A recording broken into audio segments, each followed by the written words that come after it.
네, 우리 서로 이렇게 인사하도록 하겠습니다. 사랑합니다. 사랑합니다. 사랑합니다. 네, 오늘도 함께여서 너무 감사드리고요. 그동안 제가 사용했던 체크 카드가 있습니다. 네, 지난주에 제가 사용했던 그 카드의 사용 기간이 만료가 되어서요. 새로운 카드가 왔습니다. 새로운 카드를 보니까 혹시나 이 새로운 카드에 또 새로운 특혜나 어떤 그런 것이 없는가 싶어서 확인을 해보니 놀이동산 50% 할인이 되더라고요. 좋았어. 안 그래도 은유리가 놀이동산에 계속 가고 싶다고 했는데 잘 됐습니다. 같이 가자, 은유라. 네. 이처럼 사도 바울은요, 오늘 에베소서 말씀에서 그리스도인이 되었을 때 가지는 특혜 또는 특권을 알려주고 있습니다. 좋았어. 바울은 에베소 사람들이 그 특권을 인식하기를 원했습니다. 그래서 에베소서 1장 18절 19절 말씀에 이렇게 간절히 하나님께 구합니다.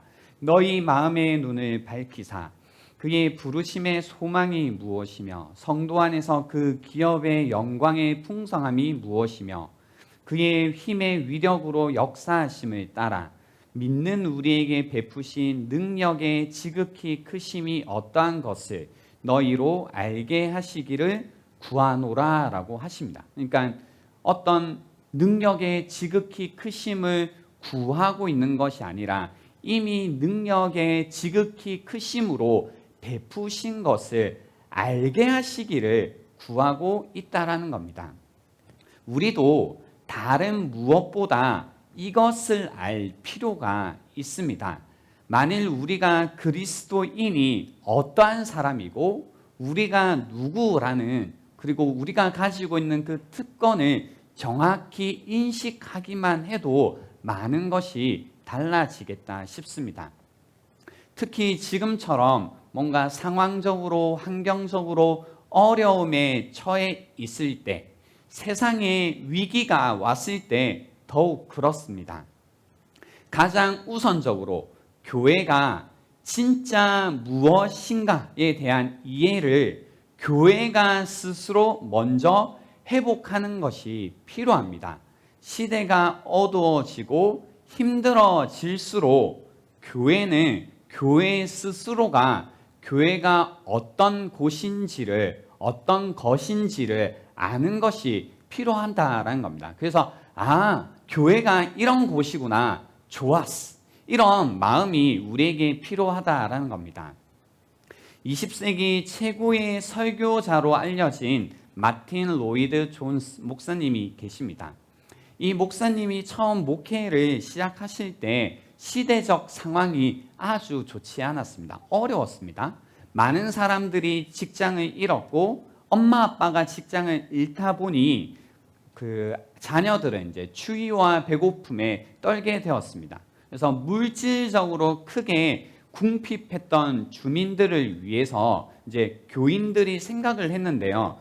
교인들조차 예배당에서 무슨 설교를 하든 거기에 관심을 가질 수 없을 거라고 생각을 했습니다. 왜냐하면 너무 어려운 거죠. 그러니까 사회적으로 너무 힘들다 보니까 예배당 안에서 어떤 설교, 어떤 말씀을 들어도 별로 도움이 되지 않을 것이다. 어떤 위로가 되지 않을 것이다. 오히려 정치적인, 경제적인 어떤 대책이 최우선이다라고 생각한 사람들이 교회 안에 있었다라는 겁니다.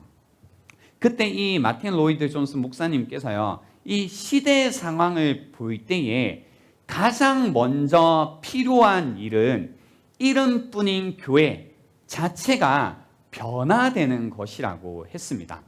진짜 기독교 신앙 경험이 일단 회복이 되면 교회는 별 어려움 없이 세상이 들어야 할 메시지를 나눌 수 있을 것이라고 했다라는 겁니다. 교회가 진짜 무엇인가에 대한 이해를 교회 스스로가 먼저 회복하는 것. 그래서 이름뿐인 신앙의 쓸모없음을 지적하시고 교회가 그 무엇과 비교할 수 없는 독특한 특권을 지녔음을 보여주시기 위해서요. 1927년 7월에 이런 설교를 하십니다. 목사님이 하신 설교입니다. 사람들은 교인 수가 줄어드는 것에 대해 교회의 쇠락에 대해 불평들을 합니다. 그러니까 그렇잖아요. 뭔가 시대가 어려워지고 상황들이 어려워지면 교회에서 사람들이 빠져나가잖아요. 우리도 많이 빠져나가고 있죠. 온라인 예배를 많이 안 드린대요. 아무튼 사람들은 왜 예배처에 출석하기를 그만두는 것일까요? 지난주일 밤 제가 보니 카티프의 예배당에는 사람들이 드문드문 앉아있는 반면 포스코를 비롯해 해안 지역에서 돌아오는 기차는 발 디딜 틈 없이 사람들로 가득 차 있었습니다. 그 이유가 뭘까요? 그때나 지금이나 영국이나 우리나라나 뭔가 시대가 힘들어지면 놀러 다니기 바쁜 것 같아요. 아무튼 이 사람들은 왜 하나님의 집에서 예배 드리기보다 해변이나 기타 장소에서 시간을 보내는 것일까요? 네, 대답은 간단합니다. 이 사람들은 예배당이나 교회보다는 바닷가에서 지내는 걸 더 좋아하고 예배당이나 교회보다는 바닷가에서 시간을 보내는 것이 자기에게 더 유익하다고 생각하는 게 분명합니다. 이제 그런 사람들과 논쟁하는 것은 아무 소용없습니다. 그 사람들은 정말 그렇게 믿고 있으니까요. 저라면 이런 당일치기 여행객들에게 이렇게 말하겠습니다. 예배당에 가는 것보다 교회에 놀러가서 하루를 보내는 것이 더 유익하다고 생각한다면 그렇게 하라고 말입니다. 그리고 그렇게 하는 게 여러분의 책임임을 기억하세요. 진정으로 거기가 아닌 교회에 있는 게 유익하다고 생각하지 않는 한 여기 오지 마십시오.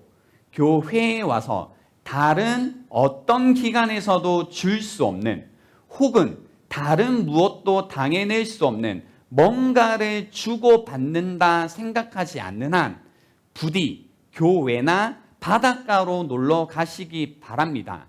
그리스도의 교회는 신자들의 교회요.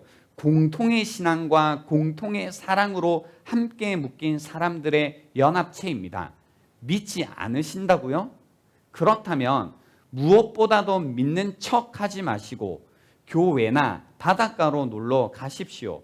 제가 여러분에게 부탁하는 건 겉과 속이 같게 행동하라는 것입니다. 가족 중에 누군가가 세상을 떠났을 때 믿지도 않는 교회에 와서 장례를 치러달라 요구하지 마십시오. 바닷가를 찾아가서 위로를 누리십시오라고 설교를 하셨습니다. 제가 한 게 아닙니다. 교회에 와서 다른 어떤 기관에서도 줄 수 없는 혹은 다른 무엇도 당해낼 수 없는 뭔가를 주고받는 것이 사실 필요하다라는 것을 역설하고 계신 거죠. 그 진짜 기독교 신앙 경험이 힘든 시기, 어려운 상황 속에서 교회가 반드시 가지고 있어야 된다라는 그 이야기를 하고 계신 겁니다. 그 진짜 기독교 신앙 경험이라는 게 그럼 과연 무엇일까요? 진짜 기독교 신앙 경험 첫 번째, 그리스도와의 관계인데요. 20절 말씀에 보면 이런 말씀이 있었습니다. 그리스도 예수께서 친히 모퉁이 돌이 되셨다. 그죠? 그래서 그리스도 예수께서 친히 모퉁이 돌이 되시는 경험이 필요합니다.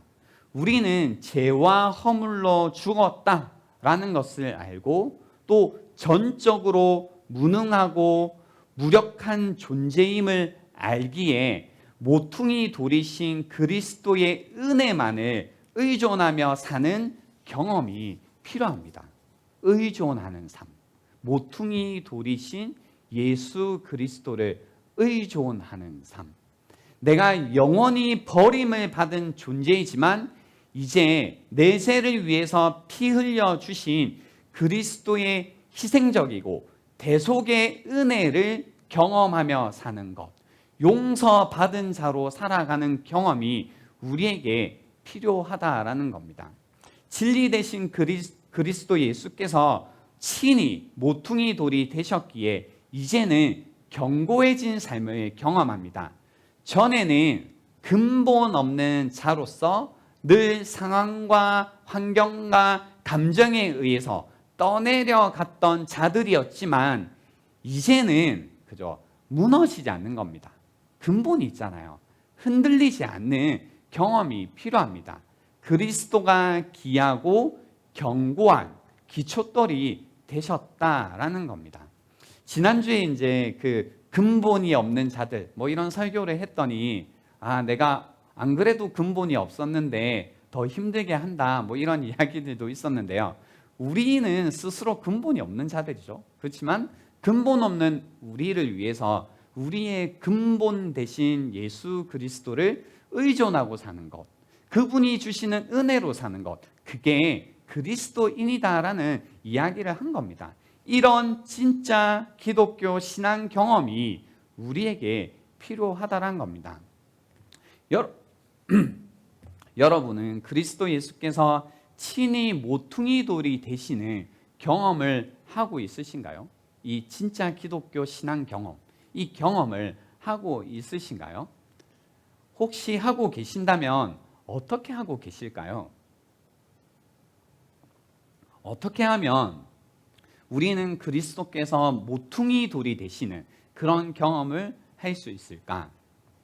마태복음 7장 24절 25절에 보면 이런 말씀이 있죠. 그러므로 내 말을 듣고 그대로 행하는 사람은 반석 위에다 자기 집을 지은 슬기로운 사람과 같다고 할 것이다.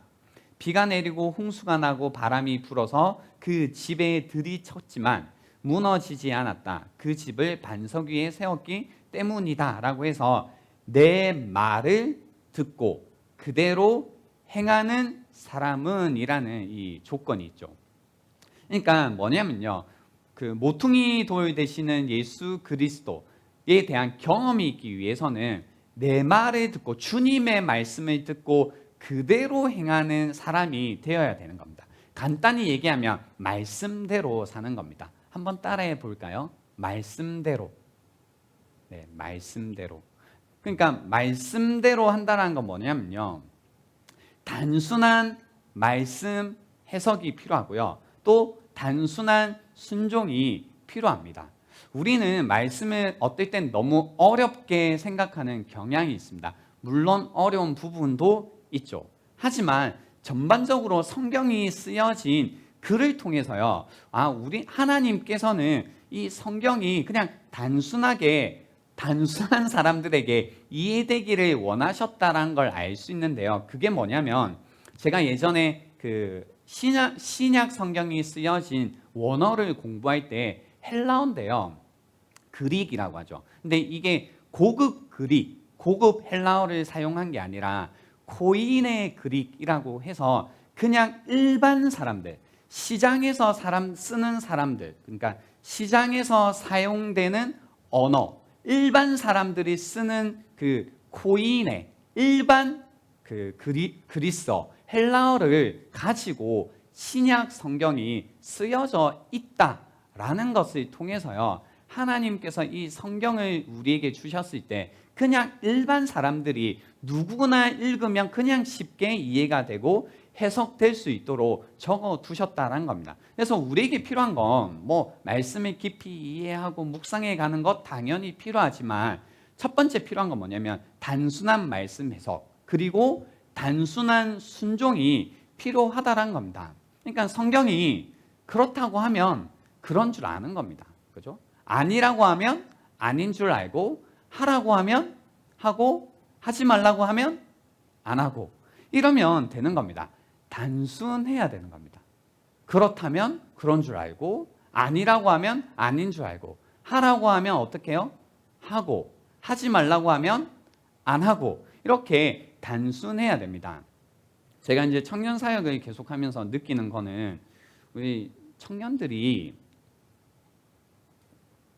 어떤 문제, 특히 이 진리의 문제에 있어서 굉장히 진지하시고 또 이 진지함이 이제 심각해지시기도 하고 뭐 때로는 이제 이러한 마음들이 어디로 흘러갈 때가 있냐면 그 의심과 냉소로 흘러갈 때가 있죠. 뭐 물론 의심이 들 수는 있어요. 뭐 예전부터 제가 말씀을 드렸지만 의심하는 것은 뭐 있을 수 있습니다. 나쁜 건 아닙니다. 그렇지만 이 의심을 할 수는 있는데 이 말씀에 대한 의심의 마음이 점점 냉소적으로 흘러가는 경우들이 있습니다. 근데 제가 지금까지 그런 분은 한 번도 못 봤는데요. 하나님의 말씀을 의심하는 것까지는 괜찮지만 이 마음이 냉소적인 어떤 마음의 상태로 가신 분들 중에서 그들의 삶이 굉장히 즐겁고 경쾌하고 풍요로워지는 사람을 한 번도 본 적이 없습니다. 그러니까 의심을 할 수도 있고 냉소적일 수는 있지만 그게 결코 여러분의 삶을 풍요롭게 만들지는 않는다는 겁니다. 그러니까 사실 좀 의심도 해보고 뭔가 냉소적인 태도도 취해봤다면 이제 여러분이 가지셔야 되는 태도는 무엇이냐면 그냥 심플한 단순한 순종의 태도가 필요하다는 겁니다. 그래서 여러분 말씀대로 이제 사세요 뭐 이렇게 해가지고는 뭐죠 메시지가 잘 전달이 되지 않는 거죠. 그래서 이럴 때는 사투리를 좀 사용하는 것이 효과가 있습니다. 그래서 제가 만들어둔 용어는 뭐냐면 이겁니다. 마, 해봤나? 이거죠. 그러니까 야, 마, 말씀대로 해봤나입니다. 한번 따라해 보실까요? 마, 해봤나? 다시요. 마, 해봤나? 네, 이겁니다. 제가 이제 이 문구를 거의 저희 가정의 표어로 삼고 있는데요. 한 번은 이제 은유리하고 그 놀이터에 놀러 갔는데 제가 볼 때는 은유리가 충분히 탈 만한 각도예요. 경사가. 그래서 은유라 너 미끄럼틀 타고 싶다고 했으니까 타도 될 것 같아 라고 말을 했어요. 그러니까 은유리가 안 탄대요. 무섭대요. 응, 안 해, 못해 하는 거죠. 그래서 제가 은유리한테 그랬어요. 마, 해봤나? 그래서 옆에 있던 엄마도 이제 제가 왜 그러는지를 아는 거예요. 그래서 같이 얘기를 해주는 거죠. 마, 해봤나? 그래서 은유리가 막 울면서 올라가요. 그리고 탔어요. 그리고 해요. 해봤다 하는 거죠. 저도 이제 그런 마음입니다. 여러분이 지금까지 오랫동안 신앙생활을 해오셨지만 그래서 해봤냐 이거죠. 아는 것 말고. 그래서 심플하게 그냥 말씀이 하라면 하라고 하시면 하고 하지 말라고 하시면 안 하는 그냥 말씀대로 그냥 해봤냐 있는 겁니다. 그죠? 그래서 드리는 얘기, 마 해봤나입니다. 교회도 마찬가지입니다. 교회도 뭐 이제 말씀대로 교회도 해야 됩니다. 뭐 그런 얘기들 있죠. 많은 사람들이 그런 분석들을 내놓고 있습니다. 뭐 코로나로 인해서 앞으로 교회의 어떤 그 출석 수가 그 감소할 것이고 교회가 쇠퇴할 것이고 교회가 많이 무너질 것이고 뭐 이런 얘기들을 합니다. 뭐 다 좋아요. 좋은데 그죠? 교회는 그냥 말씀대로 하면 됩니다. 무슨 뜻이냐면 뭐 사람이 줄든 말든 그러니까 영혼 구원과 관련 없이 숫자 노름에 놀아날 필요가 없고요. 교회는 뭐가 중요하냐면 그냥 말씀대로 하면 됩니다. 그러다가 되면 되는 거고 안 되면 안 되는 겁니다. 중요하지 않습니다. 교회는 말씀대로 하면 되는 겁니다. 그래서 그렇게 할 때에 우리는 교회에 와서요 말씀대로 할 때에 다른 어떤 기관에서도 줄 수 없는 경험을 하게 되고 바닷가에 있는 것보다 유익한 것을 우리는 얻을 수 있게 된다는 겁니다. 우리가 지금까지 교회에 와서요 뭔가 교회에 와서 내가 다른 곳에 갔을 때보다 유익하지 않았다 또는 다른 곳에서 내가 경험할 수 있는 것보다 뭔가 다른 경험을 해보지 못했다라는 것은 분명합니다. 말씀대로 해봤나? 이겁니다. 안 해봤다면 당연히 경험을 못 해봤겠죠. 그래서 그런 겁니다. 뭐 시대가 어떠니 이런 핑계 대지 말고 우리가 교회로서 같이 말씀대로 해봤으면 좋겠습니다. 신앙생활을 앞으로 같이 말씀이 우리에게 말씀해 주시는 대로 해보는 겁니다. 하라고 하면 하고 하지 말라고 하면 안 하면서 그렇게 믿으면서 가는 겁니다. 두 번째는 진짜 기독교 신앙 경험, 두 번째는 첫 번째가 그리스도와의 관계였다면 두 번째는 그리스도인과의 관계입니다. 그리스도 예수 안에서 다른 그리스도인들과 함께 지어져 가는 경험이 우리에게 필요합니다. 21절, 22절 오늘 본문에 보시면요. 그의 안에서 건물마다 서로 연결하여 주 안에서 성전이 되어가고 너희도 성령 안에서 하나님이 거하실 처소가 되기 위하여 그리스도 예수 안에서 함께 지어져 가느니라 라고 하시는 겁니다. 그리스도 예수 안에서 함께 지어져 가는 경험. 오늘 본문을 통해서 세 가지로 나눌 수 있는데요. 첫 번째는 서로 연결되는 경험. 두 번째가 주 안에서 자라는 경험. 세 번째가 하나님이 거하시는 경험입니다. 연결되는 경험, 자라는 경험, 하나님이 거하시는 경험. 이 세 가지가 그리스도 예수 안에서 함께 지어져 가는 경험이라는 겁니다.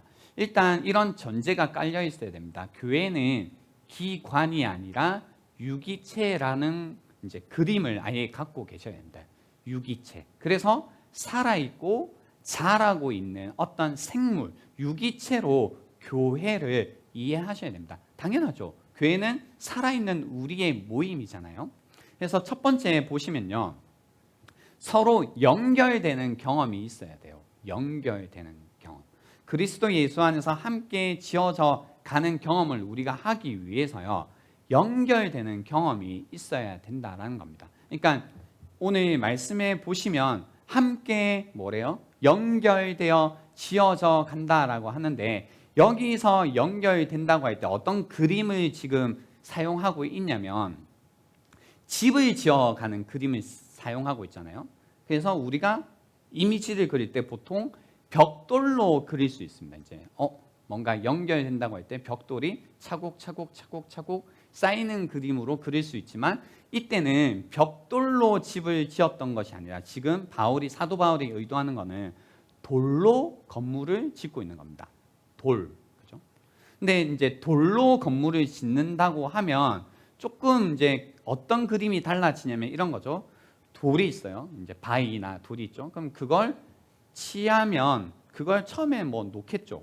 그 다음에는 이제 다른 돌을 가지고 와요. 그러면 처음에 있던 돌에 그것을 연결시키려면 놓으려면 어떻게 해야 돼요? 그냥 놓으면 되나요? 뭐 두세 개 놓는 거면 그냥 놔도 되겠죠. 그렇지만 집을 지을 거라면 무엇이 필요하냐면 망치로 이 돌들을 좀 두들기고 깨고 다듬는 게 필요해요. 그러니까 좀 맞아야 되죠. 이렇게 돌을 좀 때려가지고 이렇게 깨야 돼요. 깨기도 하고 다듬기도 하고 부드럽게 하는 이런 과정들이 필요합니다. 그러니까 돌과 돌이 연결되기 위해서는 자르고 깎고 다듬고 부드럽게 하는 과정이 반드시 필요하고요. 이 다듬는 과정을 통해서 돌과 돌은 연결될 수 있다라는 겁니다. 그래서 우리가 해볼 수 있는 건 그겁니다. 내가 그리스도 예수 안에서 함께 지어져 가는 경험이 있는가? 그래서 나는 뭔가 다른 지체들과 연결되는 경험이 있는가라고 이제 질문을 해볼 수 있잖아요. 근데 그 질문을 했을 때 나는 어떤 생각을 해야 되냐면요. 그죠? 내가 이렇게 깎이고 다듬어지는 그런 과정이 있었는가? 내가 자르고 깎고 다듬고 부드럽게 하는 이런 과정이 나에게 있었는가를 생각해 보셔야 됩니다. 보통 이제 처음 교회에 오시면 날 것 그대로 계시잖아요. 자연인 그대로 있죠. 그러니까 그리스도인이 되었지만 하나님이 여러분의 인격이 좋아서 그리스도인 삼지 않으시잖아요. 그죠? 맞나요? 네. 그래서 인격이 그냥 그대로예요. 그리스도인이지만 인격이 그대로죠. 막 모난 곳도 많고 뭔가 이제 없어져야 될 부분도 많고 그러니까 쉽게 말해서 맞아야 되는 부분들이 너무 많은 거죠. 그래서 뭐 적은 사람도 있고 많은 사람도 있죠. 뭐 그렇지만 중요한 건 뭐냐면 이제 좀 맞아야 돼요. 이렇게 맞고 깎이고 다듬어지고 해야 되는데 이걸 잘 모르는 거죠. 내가 이제 그죠? 근데 내가 이거 좀 맞아야 되는구나. 내가 좀 깎여야 되는구나. 내가 좀 다듬어져야 되는구나를 언제 알 수 있냐면 다른 돌을 놓으려고 하면 이제 그걸 알게 되죠. 근데 우리는 보통 이런 인격이 잘리고 다듬어지고 이제 부드러워지는 이 돌을 얻는 연결하는 이 과정 속에서 많이 도망가요. 특히 우리는. 그러니까 예를 들어서 목장이 있으면 목장이 뭐예요? 돌을 막 이제 쌓아주는 거죠. 거기에서 서로 모나고 부족하고 다듬어져야 되는 부분들이 서로 모여서 연결됨 가운데 다듬어지고 깎이고 해라. 뭐 이런 의도인데 가서 보니까 뭐예요? 모난 사람들이 너무 많고 사실은 누가 모나 있는 거죠? 내가 모나 있는 거지. 그죠? 아무튼 그 과정이 싫은 거예요. 그 과정이 싫다. 그러니까 누가 뭐 이게 편하겠어요? 어렵죠? 하지만 이 과정을 가는 것 자체가 싫다 보니까 자꾸 회피하고 도망가는 거죠. 그래서 왜 목장을 안 해? 이렇게 물어보면 나는 남들하고 있는 게 불편하다고 힘들다고 얘기하는 거죠. 그러니까 내가 그리스도 예수 안에서 돌과 돌이 연결되는 이런 과정이 없다 보니까 어쩌면 한 번도 이제 내가 교회라고 하지만 다른 사람과 연결되는 경험은 없었을 수도 있겠다는 거죠. 그러니까 계속 그런 말만 하죠. 사람들이 이러면 저러면 이런 얘기만 하지 불평불만만 하지 내가 깎이고 그 사람들을 통해서 내가 깎이고 다듬어지고 부드러워져야 된다는 생각을 못하는 거죠. 근데 성경은요 그 얘기입니다. 내가 자르고 깎이고 다듬어지고 좀 맞고 해서 다른 사람과 맞추어져 가야 된다라는 이야기를 하는 겁니다. 그래서 우리는요 교회로서 서로 연결되기 위해 깎이고 다듬어지고 부드러워지고 맞춰지는 그런 것이 필요합니다. 그래서 쉽게 말하면 막 내 인격이 좋아지고 있다는 건 내가 다른 누군가를 계속해서 맞춰주려고 하는가를 보시면 돼요. 쉽게 말하면 그거예요. 내가 계속해서 저 부족한 사람 이게 아니라 저 사람 어떻게 좀 맞춰주나 그 가운데 깎이게 되거든요. 참게 되고 인내하게 되고 품게 되고 그러면서 내가 계속해서 함께 연결될 수 있는 돌로 만들어져 간다라는 겁니다. 꼭 기억하시기 바랍니다. 두 번째는요. 말씀대로 하자고 했잖아. 그죠? 두 번째는 주 안에서 자라는 경험입니다. 주 안에서 자라는 경험. 22절에 보시면 그의 안에서 건물마다 서로 연결하여 주 안에서 성전이 되어가고 합니다.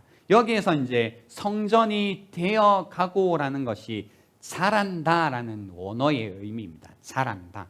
주 안에서 성전으로 자란다라는 거죠. 그래서 이 교회라는 것은 이 본질적으로 계속해서 자라는 곳입니다. 계속해서 성장하는 곳입니다. 쉬지 않고 계속해서 자라가는 곳. 그곳이 교회다라고 이야기하시는 거죠. 그래서 이제 질문은 이거죠. 우리는 교회로서 살아있고 자라고 있는가라는 질문을 해봐야 됩니다. 여러분 어떠세요? 여러분은 자라고 계신가요? 우리는 살아서 자라고 있는가? 자라고 있다는 걸 어떻게 그냥 우리가 이해하면 될까라고 할 때 저는 이겁니다. 교회가 정말로 살아있고 서로 연결되어 이렇게 자라가는 겁니다. 그러니까 연결되어 자라는 거잖아요. 연결되어 자라고 있다라면 이렇게 될 겁니다. 믿을 수 없는 사람이 믿게 되고 변할 수 없는 사람이 변하고 기쁨이 없던 사람들이 교회 생활 가운데 큰 기쁨을 가지게 될 겁니다. 교회가 자라고 있다면 분명합니다. 믿을 수 없는 사람이 믿게 되고요. 변화될 수 없는 사람이 변하게 되고 이 교회 생활이 기쁨이 있을 거란 겁니다. 왜냐하면 우리는 자라고 있지 않기 때문에 정확히 거꾸로 하잖아요. 믿을 수 없는 사람은 어떻게 돼요? 안 믿죠. 그러니까 안 믿어요. 안 믿는 거죠. 하나님이 이렇게 하셨어 라고 하지만 안 믿어요. 변화될 수 없는 사람은 어떻게 돼요? 안 변해요. 그러니까 우리 마음속에 뭐 어떤 마음만 있어요? 사람은 변한다, 안 변한다? 안 변하죠. 그러니까 이게 통념이죠. 그리고 교회 안에 생각들이라면 우리는 말씀대로 안 하고 있는 겁니다. 그죠? 우리 안에 이미 교회로서 자라고 있지 않기 때문에 그런 믿음을 갖고 있다면, 믿을 수 없는 사람은 믿을 수 없고 변할 수 없는 사람은 변하지 않는다라는 믿음으로 신앙생활을 하고 있다면 우리는 교회로서 자라지 않고 있다는 겁니다. 그렇게 신앙생활을 해봐요. 어떻게 돼요? 교회 생활이 즐겁다, 안 즐겁다? 안 즐겁다. 괴롭다, 기쁘다? 괴롭다. 그게 성경이 우리에게 알려주신 교회의 모습인가? 라고 할 때 아니다라는 겁니다. 원인은 우리가 말씀대로 하지 않아서입니다. 그걸 기억하셔야 됩니다. 그래서 우리는 믿고 변하고 기쁨이 있어야 됩니다. 믿고 변하고 기쁨이 있어야 됩니다. 믿고 변하고 기쁨이 있어야 됩니다. 그것이 교회로서 자라고 있다는 겁니다. 여러분은 믿고 있고 변하고 있고 기뻐하고 계신가요? 여러분 자신 한번 보세요. 교회시잖아요. 그죠? 내가 교회로서 다른 지체들과 연결되어 내 인격이 막 깎이는 가운데, 내가 깨어지는 가운데 가끔 주님의 말씀은 막 많이 맞겠죠. 막 가르침도 받고, 아, 내가 잘못이었구나, 내가 죄인이었구나, 뭐 이런 가르침 가운데 내가 한번 참아볼까, 내가 품어볼까, 뭐 이런 마음 가운데, 그죠? 내가 계속 믿을 수 없었던 것들을 믿게 되고, 내가 변할 수 없다라고 했던 나의 어떤 모습들이 변화가 있고, 그 가운데 이 신앙생활 하는 것이 정말로 기뻐하고 있는, 이 기쁨이 충만한 사람으로 계신지, 아니면 믿지도 않고 변하지도 않고 기쁨이 없는 사람으로 계속 지내고 계신지를 살펴보시란 겁니다. 만약에 그런 사람들만 교회에 있다면 교회는 진짜 재미없겠죠. 왜요? 아니, 생각해 보세요, 여러분. 내가 어떤 책을 봐요. 근데 그 안에 등장인물들이 있어요. 한 등장인물들이 우리처럼 한 100명, 150명이 있다고 쳐요. 근데 그 책이 페이지가 제가 볼 때 한 500페이지 정도 되는 책이라고 해요. 뚜기가 이래요. 근데 이렇게 읽어가는데 그 안에 인물들이 하나도 안 변해. 그러니까 원래 재밌는 소설이나 책은 뭐예요? 처음에 인물이 어떤 캐릭터가 있지만 그 모습이 점점 뭐예요? 변해가는 재미가 있잖아요. 아닌가요? 영화나 책이나 드라마 가운데 우리가 막 희열을 느끼고 재밌게 보는 장면은 어디냐면 그 안에서 사람들이 변하는 장면이에요. 인물들이 변하는 장면에서 재미를 느낀다고요. 근데 막 500페이지를 봤는데 사람들이 그대로예요. 변하지 않아요. 그러니까 같은 이야기가 계속 반복돼요. 재밌겠어요? 전 한 조금 보다가 말 것 같아요. 덮어버릴 것 같아요. 왜요? 재미가 없어서요. 가끔 이제 목장 모임 이제 할 때 우리 이야기를 나누잖아요. 그러면 별로 할 얘기가 없다고 해요. 왜 할 얘기가 없냐면 변한 게 없으니까. 재미있다, 재미없다? 재미없다. 왜 재미없다? 니 때문에 재미없다. 뭐 이런 겁니다. 왜? 변하지 않으니까요. 믿는 게 없고 계속해서 변하지 않고 그 가운데 기쁨이 없으니까 재미가 없는 겁니다. 우리 삶 주변에서는요, 수많은 일들이 계속해서 일어나고 있거든요. 외적으로는. 그렇지만 우리의 내적으로는 아무런 사건이 일어나고 있지 않습니다. 어떤 믿음의 사건이 내적으로 일어나지 않으니까 우리는 점점 그죠? 믿음도 없고 변하지도 않고 기쁨도 없는 이런 재미없는 사람들이 될 수도 있다라는 겁니다. 그렇다라는 건 아니고요. 그럴 수도 있다라는 겁니다. 그죠? 이 재미없는 거 우리 하지 말자라는 이야기를 제가 지금 드리고 있는 겁니다. 세 번째는 하나님이 거하시는 경험입니다. 하나님이 거하시는 경험. 그리스도 예수 안에서 함께 지어져 간다라고 할 때 서로 연결되는 경험, 그 가운데 자라는 경험. 자라는데 왜 이 서로 연결해서 자라냐면 이 목적이 있어요. 서로 연결되어 자라는 목적이 무엇이냐면 우리가 믿고 막 변화되고 막 기쁨이 넘치는 이유가 뭐냐면 하나님이 거하시기 위함입니다. 22절에 보시면 너희도 성령 안에서 하나님이 거하실 처소가 되기 위하여 그리스도 예수 안에서 함께 지어져 간다라고 하시는 거죠. 하나님이 거하실 처소가 되기 위하여. 이것이 최종 목적이라고 할 수 있습니다. 우리가 서로 힘들지만 연결되고, 그죠? 이 연결되는 거 어렵잖아요, 그죠? 그렇지만 굳이 그 힘듦과 어려움을 우리가 극복해서 말씀대로 서로 연결되고, 내가 깎이고 내 자아가 죽고 내가 양보하고 하는 그 과정들을 거치는 이유가, 그리고 서로 함께 자라가는 이유가 무엇이냐면 하나님이 거하시는 경험을 하기 위해서라는 겁니다. 하나님이 성령 안에서 거하실 처소가 되기 위하여. 여러분, 사실 이야기는 너무 거대한 이야기여서요, 제가 다 펼칠 수는 없지만 성경의 이야기는요, 하나님의 이 거하시는 이야기로 보시면 됩니다. 하나님의 임재의 이야기, 하나님의 영광의 회복의 이야기로 보시면 됩니다. 무슨 이야기냐면 짧게 소개해 볼게요. 창세기에 보시면 에덴 동산에서 하나님께서 아담과 하와와 함께 거하셨죠.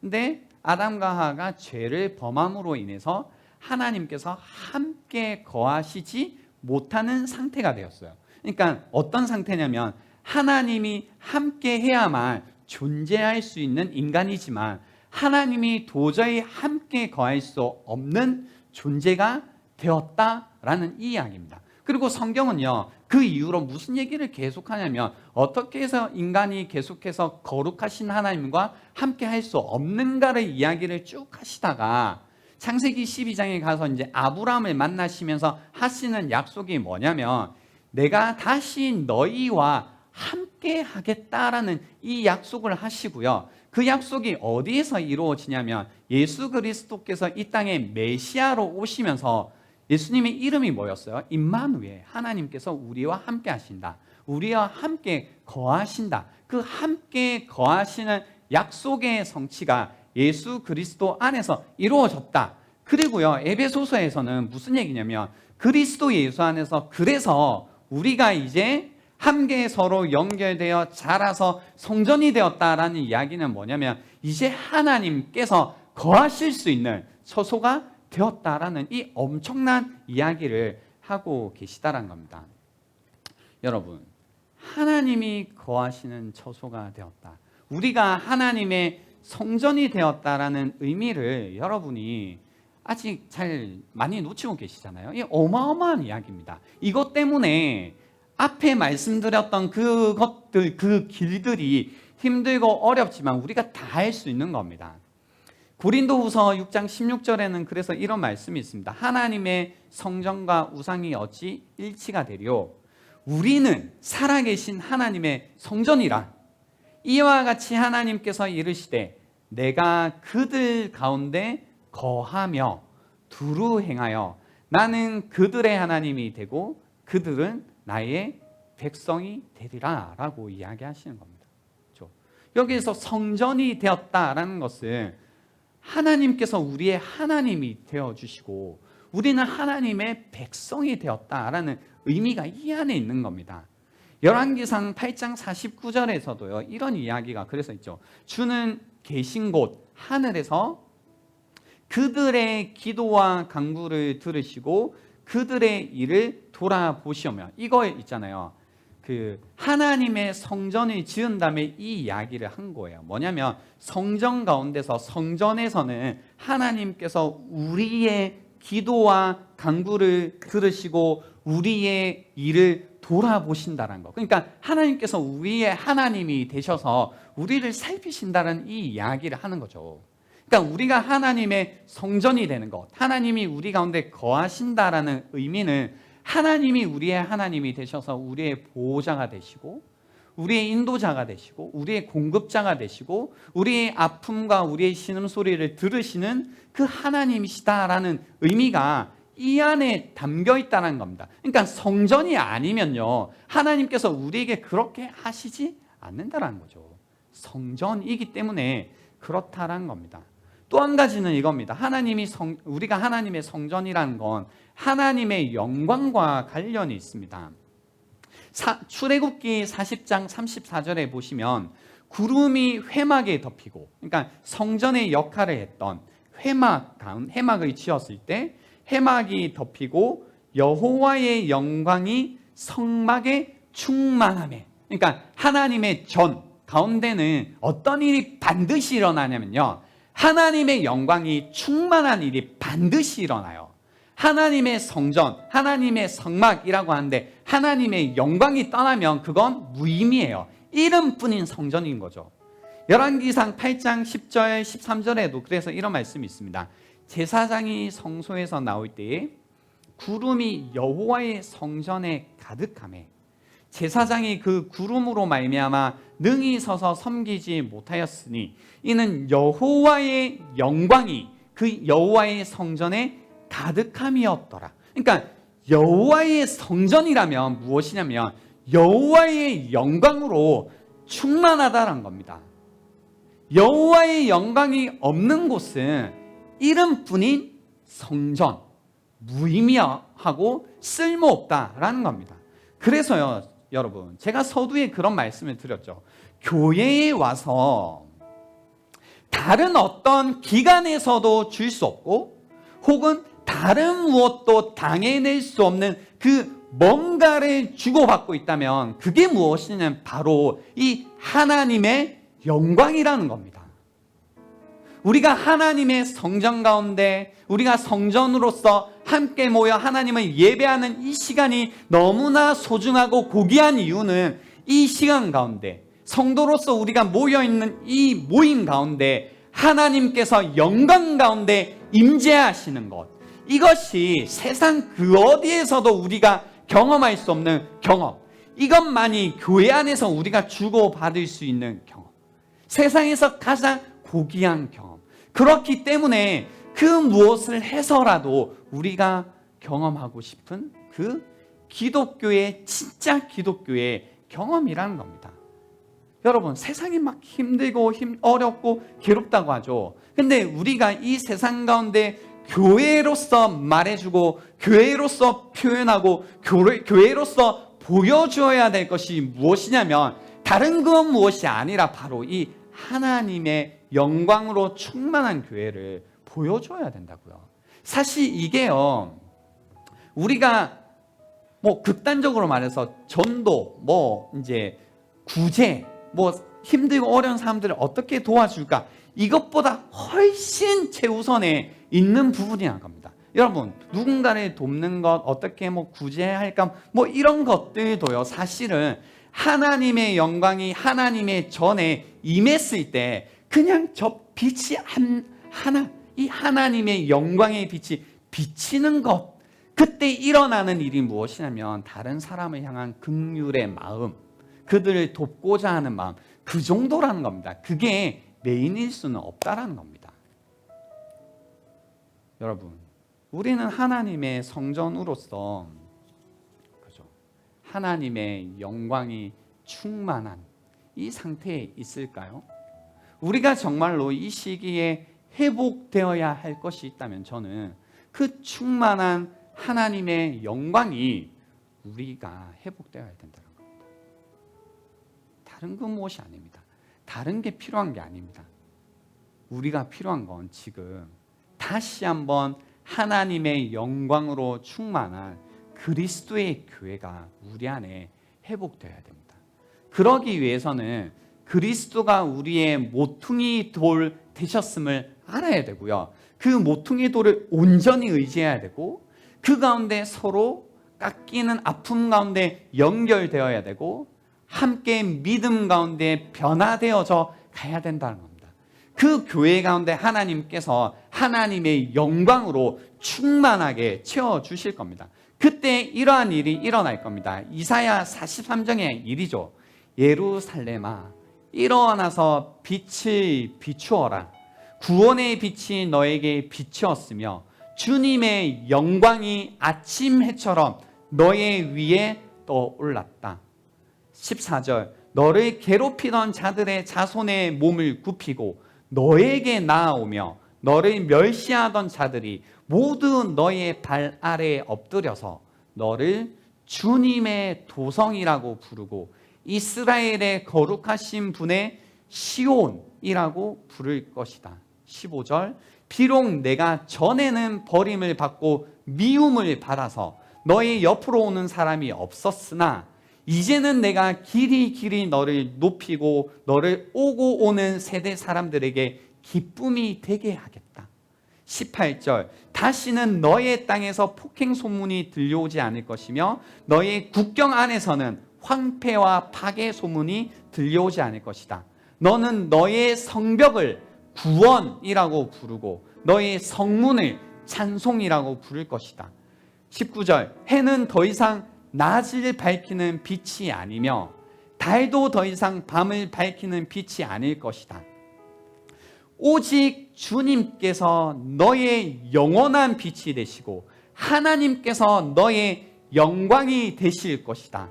주님께서 몸소 친히 너의 영원한 빛이 되시며 내가 곡하는 날도 끝이 날 것이므로 다시는 너의 해가 지지 않으며 다시는 너의 달이 이지러지지 않을 것이다. 21절 너의 백성이 모두 시민권을 얻고 땅을 영원히 차지할 것이다. 그들은 주님께서 심으신 나무다. 주님의 영광을 나타내라고 만든 주님의 작품이다. 여러분 아멘이신가요? 우리가요 지금 여러 가지 이유와 사정 때문에 미움도 받고 시기도 미움도 받고 교회 이미지를 이제 회복하기는 글렀다 이런 이야기도 나오고 이제 교회로서 너무 쪽팔려서 교회 다닌다라고 말하기도 힘드니 다 좋은데요. 우리가 말씀대로 하면 우리가 진짜 회복할 수 있는 유일한 방법은 무엇이냐면 다시 교회가 되는 겁니다. 다시 하나님의 영광이 충만한 그분의 영광이 빛이 비치는 교회가 되면요 말씀대로 이 세상에 있는 사람들이 이전에 미워했지만 이곳이 구원이라는 것을 알고 찾아오게 될 거라는 겁니다. 구원의 빛을 그 영광의 빛이 비추는 교회가 될 것이라는 겁니다. 우리는 주님께서 심으신 나무라는 겁니다. 흔들리지 않는 나무. 주님의 영광을 나타내라고 주님이 만드신 작품이라는 겁니다. 그것이 여러분이 회복하셔야 되고 다시 아셔야 되는 교회로서의 정체성이라는 것을 다시 한번 기억해 주시는 이 시간이 되면 좋겠습니다. 이 시간을 드리겠습니다. 여러분 한번 생각해 보십시오. 나는 나를 누구라고 생각했는지, 그리고 나는 교회를 어떻게 생각하고 있었는지, 이 힘들고 어려운 시기 가운데 나는 무엇이 변화해야 된다고 생각하고 있었는지, 어디에 길이 있다고 생각했는지, 오늘 말씀을 통해서 다시 한번 여러분이 그리스도인으로서 교회로서 먼저 스스로 교회로서의 정체성이 회복되는 시간이 되면 좋겠습니다. 시간 드리겠습니다.